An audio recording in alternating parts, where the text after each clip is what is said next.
본문 11편, 시편 11편은 다윗이 매우 공공한 상황에서 그것을 어떻게 이겨나갔는지를 보여주고 있습니다. 다윗이 참 시련이 참 많았지 않습니까? 그런데 그 시련들을 겪으면서 이렇게 하나님께 피하였고 하나님을 의지하여서 이겨나갔는데, 이게 이제 시련이 많다 보니까 그 시련 겪을 때마다 이제 하나님을 나의 피난처로 삼고 믿음으로 이겨나갔다는 것을 통해서 이제 그 다음 저와 여러분들과 같은 믿음의 후배들에게도 성경을 통해서 시련 당할 때 어떻게 이겨나가는지를 본문 시편을 통해서 알려주고 계십니다.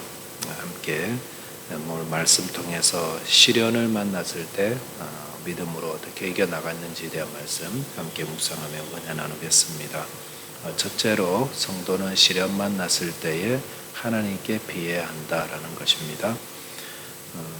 본문 1절 보니까 내가 여호와께 피하였거늘 너희가 내 영혼에게 새같이 내 산으로 피하라 함은 어찌함인가 라고 하였습니다.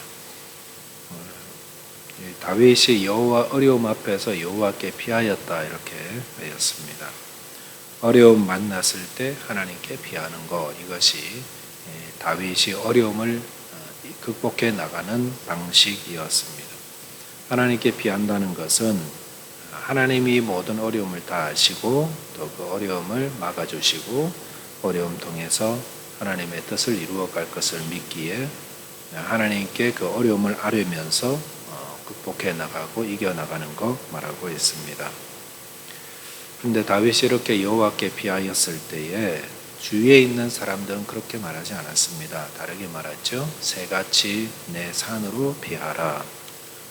새같이 내 산으로 피한다라는 것은 사람들이 어려움을 만났을 때 보통 사람들이 택하는 그런 방법을 말하고 있습니다. 새들은 어려움 당하면은 자기 산으로 이렇게 자기 둥지가 있고 자기가 돌아가는 산으로 이렇게 급히 날아가서 피한다라는 것을 생각합니다. 그게 늘상 하는 방식이죠.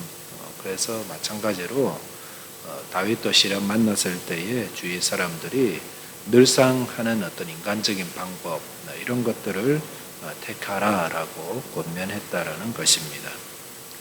그런데 이에 대해서 다윗이 뭐라고 했냐면은 그런 방법이 있었군요 라고 대답한 것이 아니라 나는 하나님께 피했습니다. 그런데 어찌하여 나에게 새같이 내 산으로 피하라 이렇게 하십니까? 라고 되물었다는 겁니다. 이게 이제 다윗의 믿음을 보여주죠. 그 어려움 앞에서 사람들이 택하는 방법을 택하는 것이 아니라 그 어려움 앞에서 시련 앞에서 하나님께 피하는 그런 방법을 택하였습니다. 자, 이렇게 다윗은 어려움 앞에서 보통 사람들이 이렇게 택해가는 그런 방법 택하지 않고 하나님께 피하는 방법을 택했는데 이게 쉬운 일은 아니에요. 쉬운 일은 아닙니다. 왜냐하면은 이 사람들의 방식을 택하는 것은 이미 검증되어 있고 피해를 최소화할 수 있고 결론이 어떻게 날지를 대략 다 알잖아요. 그런데 하나님께 피하는 방법은 이게 검증이 되었지 않은 것처럼 보이죠. 결론도 어떻게 되는지 모르고 대략 어떻게 가는지도 잘 모릅니다. 하지만 믿음의 사람들은 그런 줄 잘 몰라도 하나님께 피하는 것이 최선임을 알기 때문에 하나님께 피한다라는 겁니다. 느헤미야가 예루살렘 포로에서 돌아온 예루살렘 백성들과 함께 예루살렘 성벽을 재건하는 일에 책임을 맡고 그 일을 하고 있을 때에 어느 날 누군가가 느헤미야를 죽이려 한다. 느헤미야를 시기 질투하는 어떤 적들이 느헤미야를 암살단을 보내가지고 죽이려 한다는 그런 소식을 듣게 되었습니다. 근데 그 사실을 전해준 사람이 느헤미야에게 대안을 제안하죠. 그래서 생명을 살리려면 당분간 성전 안 외소에 몸을 숨기고 있어라. 그래서 문을 닫아 놓으면은 느헤미야 찾는 사람들이 시간이 지나면서 아마 관심을 가지지 않게 될 거고 찾다가 그러면 자연스럽게 아마 이 사태도 아마 넘어갈 겁니다. 이렇게 듣고 보니 꽤 일리가 있지 않습니까?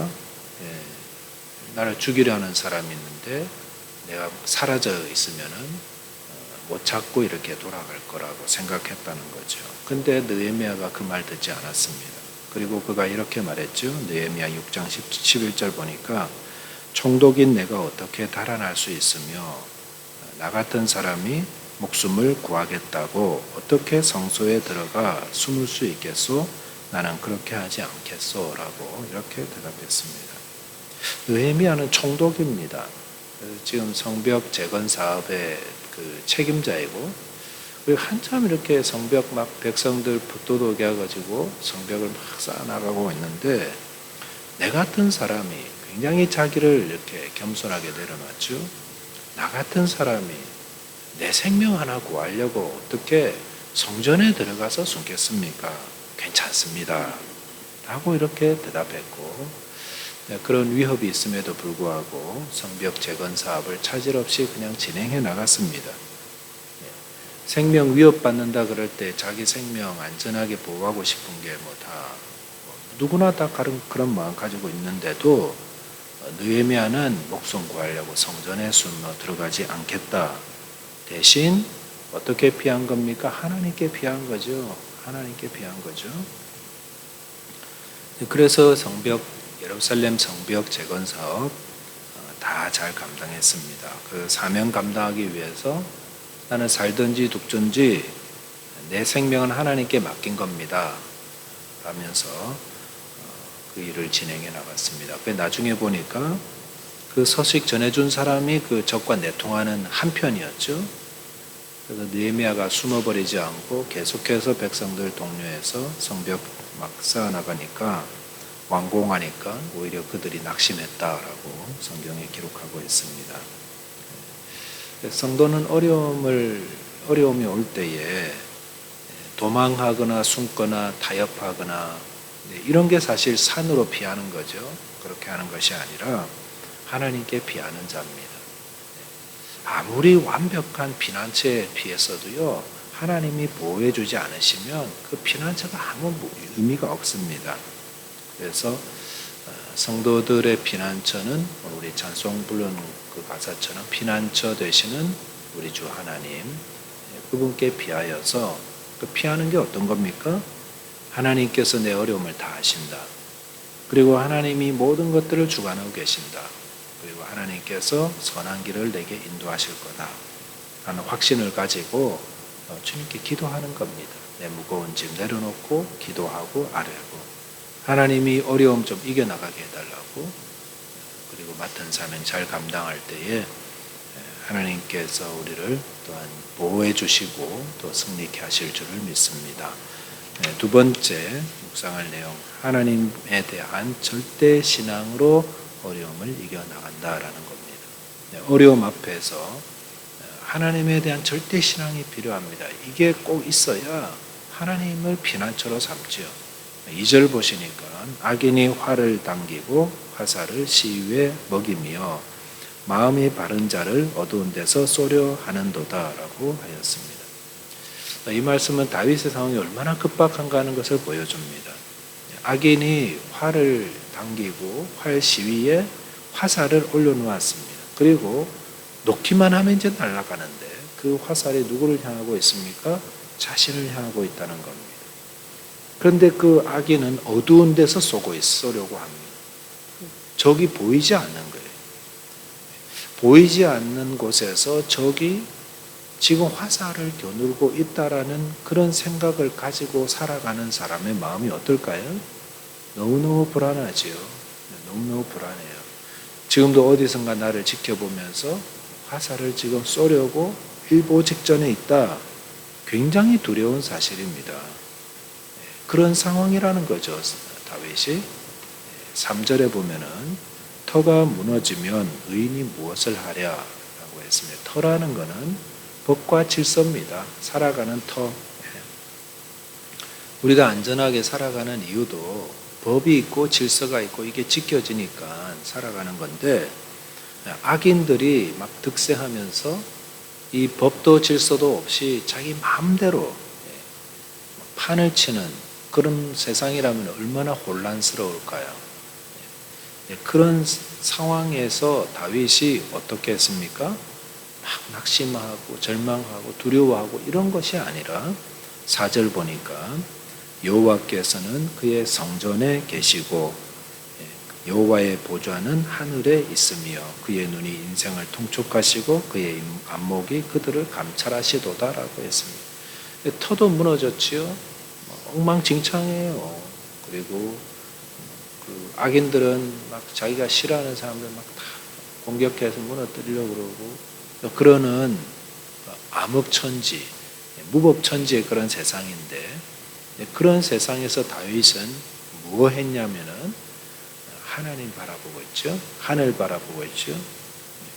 하나님의 성전과 보좌를 바라보고 있습니다. 근데 그 어디 있다고 했죠? 하늘에 있다고 그랬죠.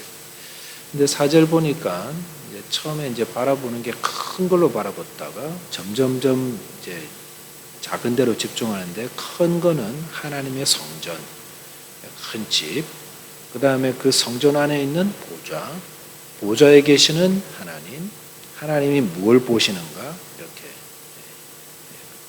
그 초점이 이렇게 모아지는 거 이제 볼 수가 있습니다. 하나님이 무엇을 보고 계십니까? 이렇게 쫙 집중해서 보니까 하나님이 인생들을 통촉하고 계시고 또 그들을 감찰하고 계시다. 인생들을 통촉하고 계시고 그들을 감찰하고 계시다. 다윗이 무법천지에 그 악인들이 횡행하는 곳에서 어디를 바라봤습니까? 하늘 바라보고 있죠. 그 하늘에 하나님 성전이 있고 그 성전 안에 하나님 보좌가 계시며 보좌에 계신 하나님이 모든 인생들을 살피시는데 지금 이 무법천지에 불의가 판을 치는 곳에 이곳에도 하나님이 감찰하고 계시다라는 그 믿음을 가지고 있었다라는 것입니다. 호주는 법과 질서가 잘 지켜지고 그렇지만 그래도 사람들이 살아가는 곳에는 불의가 있습니다. 불의가 있는 그곳에 하나님이 계시다.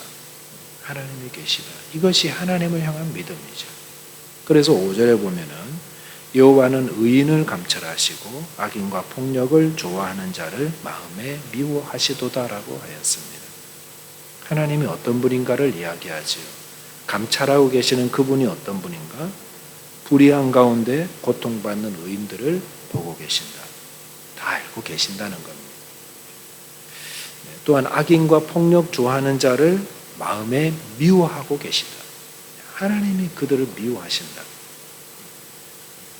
하나님이 미워하시니까 그 하나님께 결과를 다 맡기면 되는 거예요. 그 이민사회에 이렇게 처음 오신 분들, 요즘도 그런 거 있는 것 같은데, 사기를 치는 사람들, 악을 저지르고, 원망을 피해가지고 사람들 아프게 하고, 손해 끼치고 하는 사람들, 하나님 다 알고 계세요. 그리고 불의를 저지르고, 폭행을 좋아하는 사람들, 하나님 미워하세요. 하나님이 미워하세요. 하나님이. 하늘에 계신 하나님 미워하고 계시고요. 어떻게 된다고 그랬습니까? 6절에 악인에게 그물을 던지시리니 불과 유황과 태우는 바람이 그들의 잔의 소득이 되리라 로다라고 하였습니다. 하나님은 악인에게 그물을 던지시는 분입니다. 물고기 입장에서 그물은 언제 떨어지죠? 어느 날 그물이 덮치는 겁니다. 덮치는 거예요. 갑자기 눈앞에 떨어지는 그 그물로 인해 가지고 도망가지 못하고 꼼짝 못하고 잡히는 것. 그게 그물이잖아요. 누구에게 그물이 던져진다고 그랬습니까? 악인들과 폭력을 좋아하는 자들에게 하나님의 그물이 던져져서 어떻게 멸망합니까? 소돔과 고모라 멸망하듯이. 그것도 순식간이었죠. 그날 아침에 불과 유황이 하늘에서 떨어져서 소돔성을 다 태우고 멸망시키셨듯이 하나님의 심판은 갑자기 임하는 것입니다. 그러니까 하나님께서 모든 걸 다 감찰하고 계신다. 어떤 상황이요? 불의와 또 악인들이 횡행하고 터가 무너지고 무법천지의 이런 사회도 하나님이 다 보고 계신 거다. 보고 계시고 고통받는 의인들의 모습 하나님이 다 알고 계신다. 하나님이 악과 폭행 좋아하는 사람들 마음에 미워하시고 심판을 예비하고 계시다가 어느 날 갑자기 그물을 던져서 그들 멸망케 하시고 심판하실 거다라는 절대 신앙, 절대 믿음이 다윗에게 있었다라는 겁니다. 절대라는 말은 어떤 상황에서도 흔들리지 않거나 변하지 않는 그런 모습을 말하고 있습니다. 우리가 앞으로 살아가는 세상에도 아마 불의가 있을 거고요. 또 지금도 있을 수가 있고, 혹시 불의로 인해 가지고 마음에 속상한 그런 것들 하나님 알고 계시죠? 다 보고 계십니다. 우리가 사람들이 살아가는 어느 곳에든 하늘이 있는 것처럼 여기서도 하늘이 있고, 저기 내륙 오지에 가도 다 하늘이 있고요. 하늘이 있다는 것은 하나님이 계시다는 거예요. 하나님이 보고 계시는 거예요. 하나님이 다 주관하고 계십니다. 이 믿음 가지고 또 여러 가지 법이 다 사라졌습니다. 불의한 자들이 득세하는 것 같은 곳에서도 하나님이 다스리고 계십니다. 하나님이 심판하실 겁니다. 이 믿음 가지고 절망을 이겨나가고 두려움을 이겨나가고 모든 어려움을 능히 다 극복하여서 하나님을 피난처로 삼아 승리하게 되는 저와 여러분 되시기를 바라겠습니다. 기도하겠습니다. 하나님 아버지 감사합니다. 이 땅 가운데 많은 불의를 볼 때마다 때로는 분노하며 절망하는 저희들의 모습, 주님 오늘 다윗을 통해서 그가 주님을 피난처로 삼고 그가 절대 신앙으로 하나님을 의지하여 이겨나갔음을 배우게 하시고 또 교훈을 받게 하여 주셔서 감사드립니다. 주님 마음에 함께 악을 악으로 갚으려고 분노하거나 함께 일어나는 자 되지 않도록 도와주시고 하나님을 피난처로 삼아서 하나님께 기도하고 하나님을 의지하고 하나님의 심판하심을 알기에 하나님 바라보며 믿음으로 승리하는 저희 모두 되도록 주님 도와주시고 함께하여 주옵소서. 혹 불의함으로 인해서 어려움을 당하는 성도님들 계시다면 다윗과 같이 주님 바라보며 잘 인내하게 하시고 끝까지 승리하여 하나님의 위로와 또 하나님의 구원을 얻어 하나님 기뻐하는 삶 살아가는 저희 되게 하여 주시기를 원합니다. 주님 감사하며 예수 그리스도 이름으로 기도하옵나이다.